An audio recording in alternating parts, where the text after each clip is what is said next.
आज हम लोग बात करेंगे हल्दी के बारे में और इसमें होता है एक केमिकल जिसे बोलते हैं करक्यूमिन। क्या ये स्किन के लिए अच्छा होता है? क्या ये सोरियासिस या सफ़ेद दाग जैसी बीमारियों के लिए अच्छा होता है? क्या ये हेयर फॉल के लिए या बालों में जो डैंड्रफ होता है उसके लिए अच्छा होता है? तो हम शुरुआत करते हैं कहानी से। भरत अग्रवाल एक केमिस्ट थे जो कि यूएसए में टेक्सास यूनिवर्सिटी में एक MD Anderson cancer research centre है, वहाँ पर हेड ऑफ डिपार्टमेंट थे। और उन्होंने बहुत सारे रिसर्च पेपर्स पब्लिश किए इसी करक्यूमिन के बारे में। 29 रिसर्च पेपर्स पब्लिश हुए। उन्होंने ये कहा कि हल्दी में जो करक्यूमिन होता है ये हज़ारों सालों से हिंदुस्तान में यूज़ होता आ रहा है और ये एक बहुत ही शानदार कैंसर थेरेपी है। बाद में इसके ऊपर बहुत सारे ट्रायल्स हुए और पता चला कि ये स्टडीज़ उनकी जो हैं वो फेक एविडेंसेस पे आधारित थी और उन्हें ये पेपर्स रिट्रैक्ट करने पड़े। कोई जर्नल में पेपर पब्लिश होना एक बड़ी बात होती है और उसे रिट्रैक्ट करना उतनी ही अपमानजनक बात होती है। तो आखिरकार ये करक्यूमिन को लेकर इतना हाइप क्यों है? यूएसए ने जो फूड एंड ड्रग एसोसिएशन है यूएसएफडीए, उसने 150 करोड़ रुपए इस बात में इन्वेस्ट किए कि क्या ये करक्यूमिन हल्दी में जो पाया जाता है ये कुछ काम करता है, क्या ये कैंसर थेरेपी के रूप में कुछ इसमें प्रॉमिसिंग लीड है।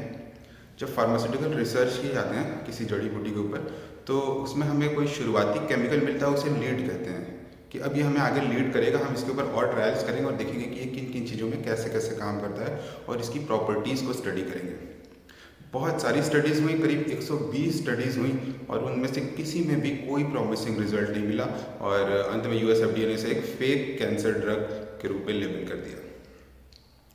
दरअसल हल्दी जो है वो हल्दी और अदरक दोनों देखने में एक जैसे दिखते हैं और ये जिंजर फैमिली के होते हैं और इसमें दोनों में जब काटेंगे आप तभी आपको अंदर फ़र्क दिखेगा, दोनों ही जड़ें होती हैं। और हल्दी में जब आप काटेंगे तो अंदर पीला केमिकल दिखाई पड़ता है। ये फेनोलिक कंपाउंड होता है जिसे करक्यूमिन कहते हैं और इसे अब लैब में एक्सट्रैक्ट किया जाना संभव हो गया है। इसे अनेक बीमारियों में दिया जाता है, अब इसकी टैबलेट फॉर्म भी अवेलेबल है और बहुत सारे अल्टरनेटिव मेडिसिन वाले लोग इसे इंट्रावेनस इंजेक्शंस के रूप में भी यूज़ करते हैं। इसकी जो साइड इफ़ेक्ट और दूसरी चीज़ों के ऊपर स्टडीज़ की गई तो उनमें कुछ भी ऐसे एविडेंसेस नहीं मिले हैं, कुछ भी ज़्यादा डिटेल्स नहीं मिली हैं। कुछ छोटे मोटे साइड इफ़ेक्ट जैसे कि नोजिया, डायरिया इस तरह के, और एक दो केसेस ऐसे हुए हैं जिसमें कि इंजेक्शन से डालने पे सिवियर एलर्जिक रिएक्शन हुआ और डेथ हो गई लोगों की। तो ये तो हुआ साइड इफ़ेक्ट और रिसर्च संबंधित। अब इसकी पोटेंसी और एफिकेसी के ऊपर आते हैं। जब हम इसे खाते हैं हल्दी को तो इसमें जो एक्टिव इंग्रेडिएंट है, इसका जो पीला पार्ट है करक्यूमिन, ये वाटर इनसॉल्युबल होता है। हमें तो पानी में घुलता हुआ दिखता है, दाल में घुल जाता है, दूध में भी घुल जाता है, लेकिन इसका जो करक्यूमिन पार्ट है वाटर इनसॉल्युबल है और इस वजह से ये हमारे शरीर में एब्जॉर्ब ही नहीं होता। तो मैक्सिमम जो करक्यूमिन है वो पूरा का पूरा टॉयलेट के ज़रिए बाहर निकल जाता है। अगर आप टैबलेट खाएँ या आप हल्दी खाएँ या कुछ भी किसी भी तरीके से करक्यूमिन को अंदर लें। और यही वजह है कि तमाम स्टडीज़ में अनेक बीमारियों में ये नहीं काम करता है, इस तरह के रिजल्ट्स मिले। दूसरी चीज़ है कि अगर जो थोड़ा पार्ट प्लाज्मा में एंटर भी कर गया है तो ये बहुत ही नॉन स्पेसिफिक होता है, यानी कि इसका कोई स्पेसिफिक टारगेट टिश्यू नहीं है। किसी भी दवा के लिए एक स्पेसिफिक टारगेट टिश्यू होना ज़रूरी है कि वो वहाँ अटैच होगा और तब उसका काम शुरू होगा।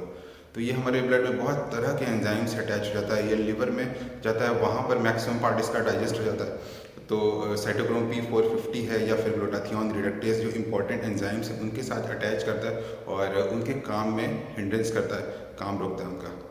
तो एक तो ये अनस्टेबल है, बाहर केमिकली अनस्टेबल। दूसरा हमारे इंटेस्टाइन से एब्जॉर्ब नहीं होता, वाटर इनसॉल्युबल है। तीसरा जब ये एब्जॉर्ब हो जाता है लिवर में पहुंचता है तो बहुत सारा पार्ट इसका डाइजेस्ट हो जाता है। चौथा, ये बहुत ज़रा सा मात्रा में जब प्लाज्मा में पहुंचता है तो वहाँ दूसरे एंजाइम से उनसे अटैच हो जाता है तो अपना काम करना भूल जाता है, तो इसके जो अपने काम है वो नहीं हो पाते हैं। हालांकि बहुत समय से जो अल्टरनेटिव मेडिसिन में इसे कहा जाता है ये बहुत ही अच्छा एंटी इन्फ्लेमेटरी है। अगर आपको चोट या सूजन लग गई है तो हल्दी का पेस्ट लगाइए। घाव सूखने के लिए इसको यूज़ कर सकते हैं। इसको दूध में मिला करके और बॉयल करके पीने से गले का इन्फ्लेमेशन कम होता है, तो लंबे समय से जो खांसी और दूसरी प्रॉब्लम्स हैं वो ठीक होती हैं। तो इसके एंटी इन्फ्लेमेटरी और एंटीबायोटिक प्रॉपर्टीज़ को लेकर बहुत सारे ऐसे आपको स्क्रिप्चर्स में मिलेंगे, लेकिन जो मॉडर्न साइंस में ट्रायल्स हो रहे हैं उनमें कुछ भी ऐसा पॉजिटिव नहीं संकेत मिल रहा है।